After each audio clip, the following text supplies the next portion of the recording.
Hello everyone, welcome to our mains series, that is mains Samadhaan answer writing. So today we are again back to GS1. Now today we will have one question on contributors. So there is a topic clearly written in your mains syllabus. One question may come from contributors. Usually they will ask a difference between Gandhi and some other personality. Last year they asked between Gandhi and Rabindranath Tagore. So I framed one question. The question is, Indians can learn the art of living from their lonely deaths. Discuss the statement with reference to the lives of Mahatma Gandhi and V.D. Savarkar. So the question is from Gandhi versus Savarkar. Now if you see carefully the question, it's exactly not directly a question about write the difference between the approach of Savarkar and Gandhi. If you see carefully the question, Indians can learn the art of living from their lonely death. It means the death of Savarkar and Mahatma Gandhi. From their what kind of art of living Indians can learn. That is the statement. Discuss the statement with reference to the lives. Again, we have to give in the answer the ideology of both of them. But yes, we need to give a specification to the death part, what ideology they had, what was the difference, and what in today's time, what the youth of the country can learn from both of them. So you have to frame that answer in a very strategic way, because it's not a direct question as it looks. Yes, you need to give some historical aspect of both the personality or the lives of both personality or the ideology, but we need to write the answer from the art of living point of view, from the contributors or contributions point of view, from the ideology point of view. Okay, so in the rough analysis we'll discuss, like in the intro we'll give like both had their own way of freedom struggle, like their deaths were also unique. We need to give some details about their death. In analysis we'll give the difference of their ideology in today's time, what we should learn from their life, and in the conclusion we'll give a personal viewpoint, what is my personal viewpoint when I'm answering this kind of question. Fine. So first of all, in intro, we can write Mahatma Gandhi, Savarkar were influential leaders in the India's independence struggle. One line you can give, both were influential leaders. Though having diverse approaches, both had a profound impact on the people. Both had their own impact on the people of India. The events which led to the death of both these personalities gives an impression of their ideologies and the way of living, which today's India can imbibe it as a case study. It means I'm directly coming to the question. After giving one line ki yes, they are the influential leaders, both had an impact, but the events which led to the death of both these personalities gives an impression of their ideology, what they have left behind in their whole freedom struggle, and the way of living in which today's India can imbibe it. They can take it as a case study in their own life. So first of all, in analysis we'll give a viewpoint of V.D. Savarkar first, then we'll move ahead to Mahatma Gandhi, then we'll give a difference, some similarity, and then the way of living part we'll include it in the in our this analysis or the body, in the answer body. So Savarkar died in 1966 at the age of 82 by renouncing not only medicines but also food and water. At this age, he left everything. He left food, water, medicines, everything. He coined a new word for such deliberate embrace of death. Deliberately he is taking death. Okay? He told it is Atmarpan, not Atmahatya. It's not suicide. It's Atmarpan as opposed to Atmahatya. So it's not Atmahatya, rather it is Atmarpan. We have a word Samarpan, so it's Atmarpan. He argued one need not passively wait for one's end after his ability to serve society ceases. It means he argued at that point of time, once your once you have served the society, no need to wait for the death to come. You can embrace death once you have served the society to your full potential. So if you see carefully, this thing is not new. This thing is in Jainism since 1000 years. It is called Salekhana. That is voluntary death. It is a traditional way of Jain Salekhana, which is practiced since for 1,000 years. That is voluntary death. So it means once you have served the society, you can embrace death. So that was his ideology at the time of death. He propounded the theory of Hindutva in 1922 from Ratnagiri jail, where he said all religions should come together to form Akhand Bharat.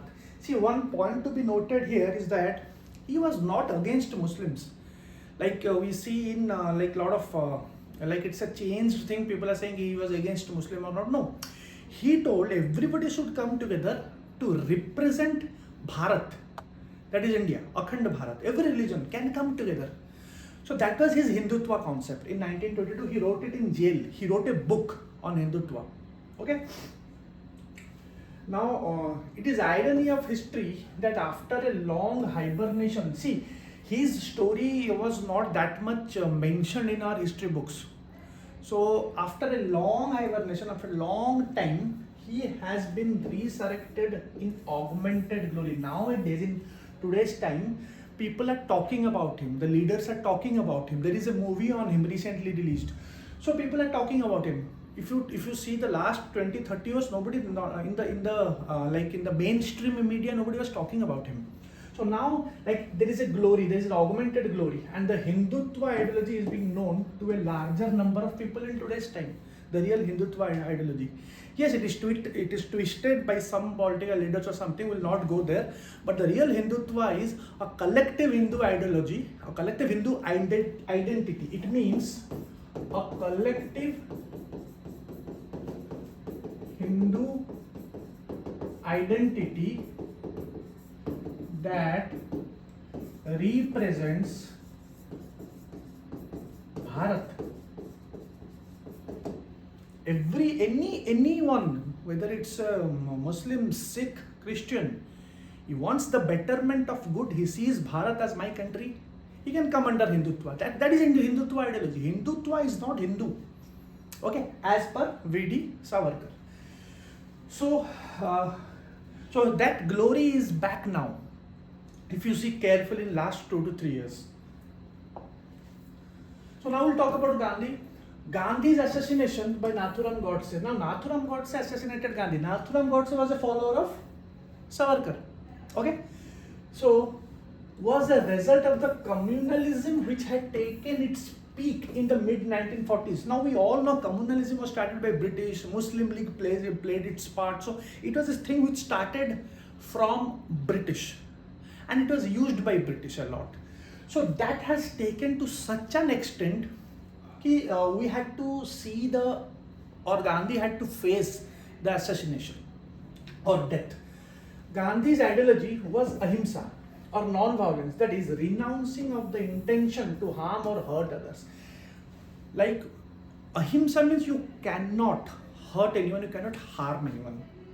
Now in all Sanatani traditions, Hindu, Buddhist, Jain, Sikh, ahimsa is above all virtues. Non-violence is above everything. If you see carefully the Sanatani traditions. Okay, that was Gandhi's ideology. However, but Gandhi could not prevent the bloodbath of the partition. In partition, lot of bloodshed happened, riots happened, our country was divided on the basis of religion. Okay, but he could not prevent it. Violence happened. In anguish, he admitted his failure in his last days. In his last days, he admitted, yes, his non-violence did not work. See, we can, like he told it, he admitted, it is in record, he admitted. But the point is, the situation demanded that kind of thing, we can't help it, because it's not a one day or a 2 day thing.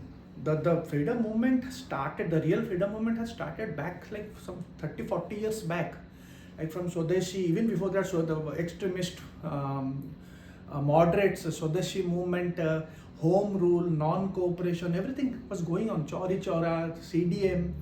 Now every phase has a different situation. Okay, we can't blame someone because of you this happened. Everything has a situation.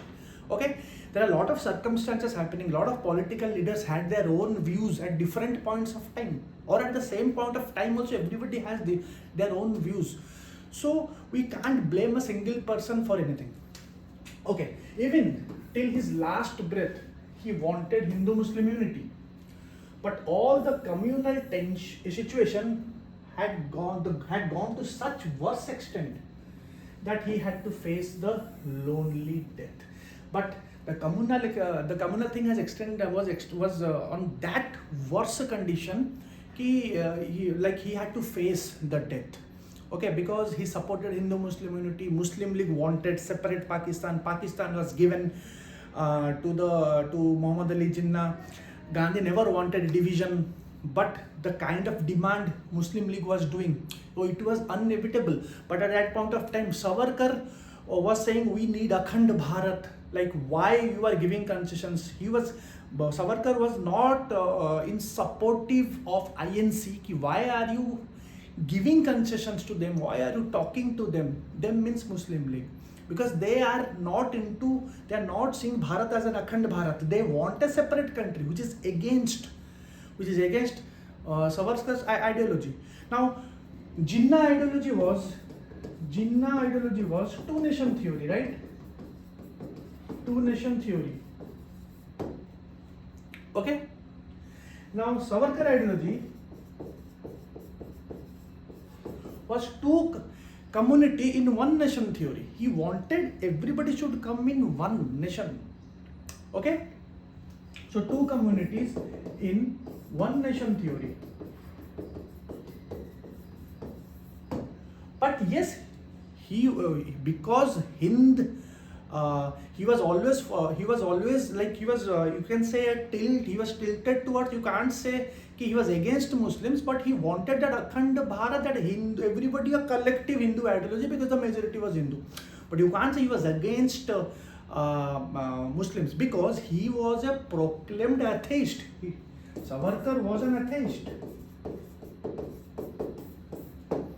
Okay, so these were the conditions which are happening, due to which communalism happened. So Gandhi had to see that death. Now, Gandhi versus Savarkar, and how Indians can learn the art of living. See, both of them radically differed in their political freedom approach. Both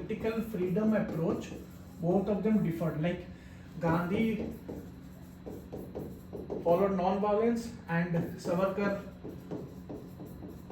followed revolutionary terrorism or revolutionary activities. He went to outside. He was also involved in India House. He was involved in the activities of India House in London, which was under Shyamji Krishna Verma.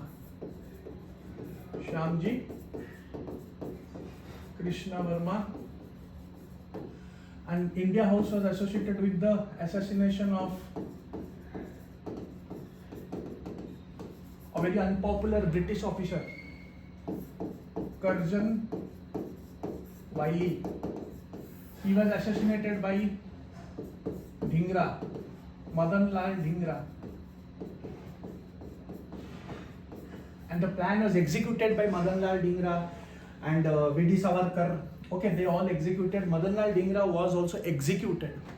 For this, and also because of these activities, Savarkar was also arrested, and he was brought to India, and he got a 50 years jail term in Kala Pani, that is in Andaman. Okay, fine. Now, both also had some, you can say, social work things which they had in common.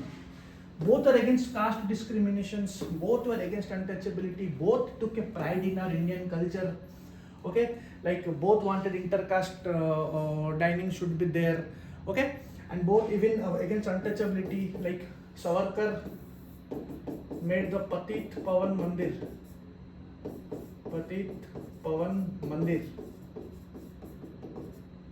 at Ratnagiri, where he told the untouchables also should be allowed.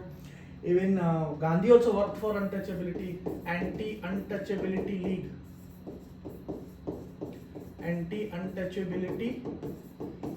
that is the Harijan movement. Okay, so you can write it when you are writing the answer. Okay, and both took up pride in our Indian culture. So now, see, we are given both the thing, but the thing is, who was better? Who was good? Who was the hero? Who was the villain? So this is how we are doing in today's time. It should not be the case, because both had their own way of struggle, both had their own circumstances, both had their own situations, both had their own ideology. So you cannot pick this person was good, this person was bad, which is the case in today's youth who they are doing it.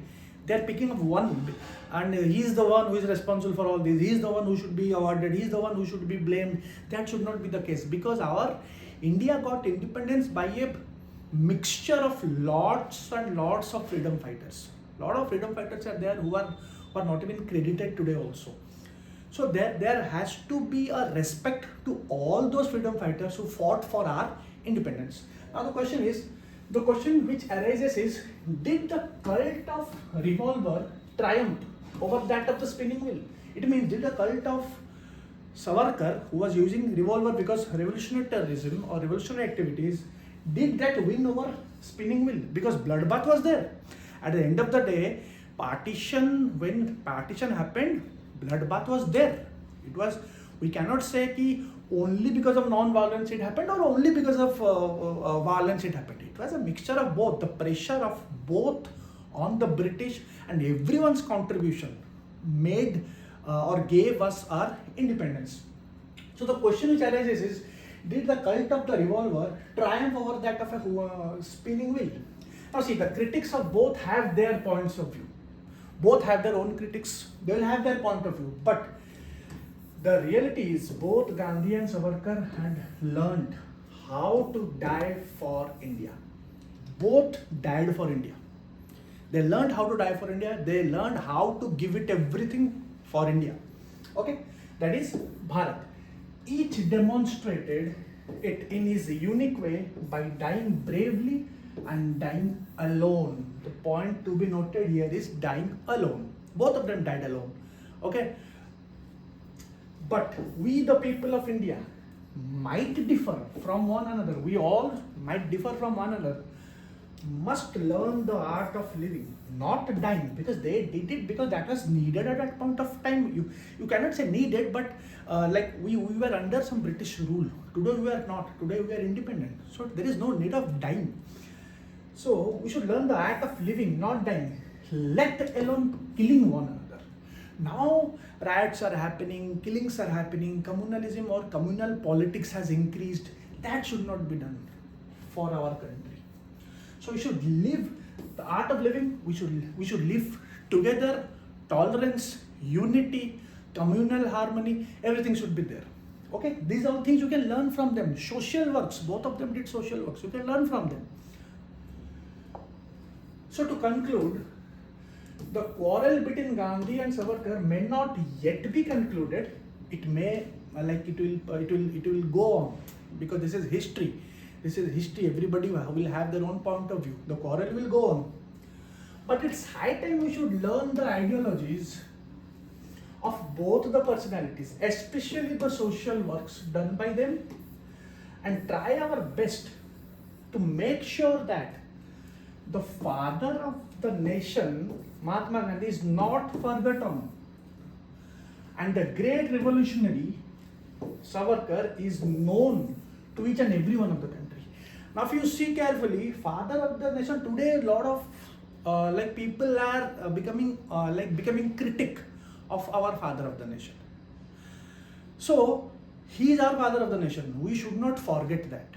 he did for the independence of our country, he did his best, what was needed at that point of time. And having said this, we should also know, we should not ignore the contributions of Savarkar also. So both are needed, both the things or both the personalities, our youth, our children or our future, everybody should know their contribution. That is the thing, like we are writing the answer in a very balanced format from a bureaucratic point of view, because we cannot take sides here. It's not right to take side in this kind of question. Okay, so we'll try our best to make sure that the father of the nation is not forgotten, and the great revolutionary Savarkar is known to each and everyone. Savarkar is not known to each and everyone like the father of the nation. So he should not be forgotten. A lot of youths are becoming critics. So we should not do that. We should not encourage that also. On the other side also, we should make sure everybody should know who was V.D. Savarkar. So that's it from today for today's question. We'll come up with another question in our next video. Thank you.